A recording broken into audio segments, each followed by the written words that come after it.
20 வருடங்களுக்கு மேலாக எலக்ட்ரானிக்ஸ் பொருட்கள் தயாரிப்பில் முன்னணியில் இருக்கும் ஒரு நிறுவனம் HTC.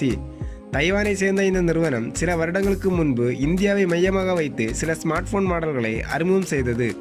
ஆனால் இங்கே பெரிய சந்தையை கைப்பற்ற முடியவில்லை. நோக்கியாவை போல நாளடைவில் HTCயும் பின்வாங்கிக் கொண்டது. இப்படி ஒரு நிறுவனம் இருந்ததா என்று வாடிக்கையாளர் கேட்கும் அளவுக்குத்தான் இந்தியாவில் இந்த நிறுவனத்தின் தயாரிப்புக்கு வரவேற்பு இருந்தது. இந்நிலையில் Desire 90+ என்ற புதிய மாடல் ஸ்மார்ட் போனை இந்தியாவில் அறிமுகப்படுத்துகிறது HTC. இந்த மாடல் தைவானில் ரிலீஸ் ஆகி மிகப்பெரிய வரவேற்பை பெற்றுள்ளது. இந்த போனின் அறிமுகம் HTC நிறுவனத்திற்கு இந்தியாவில் மிகப்பெரிய கம்பேக்காக இருக்கும் என்று நம்பப்படுகிறது.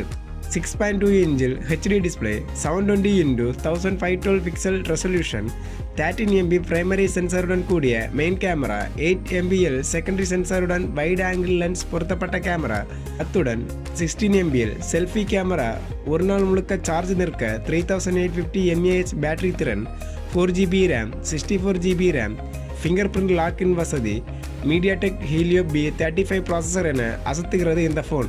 இந்தியாவில் இதன் விலை இன்னும் முடிவு செய்யப்படவில்லை. எமது தமிழ் டெக் டுடே அன்பு உள்ளங்களே, welcome to Tamil tech today. மறக்காமல் இந்த சேனலை சப்ஸ்கிரைப் பண்ணுங்கள். அது மட்டும் இல்லைங்க, பக்கத்தில் இருக்க பெல் பட்டனையும் மறக்காமல் கிளிக் பண்ணிடுங்க. தினம் தினம் புது புது அப்டேட் உங்களுக்காக நமது தமிழ் டெக் டுடே.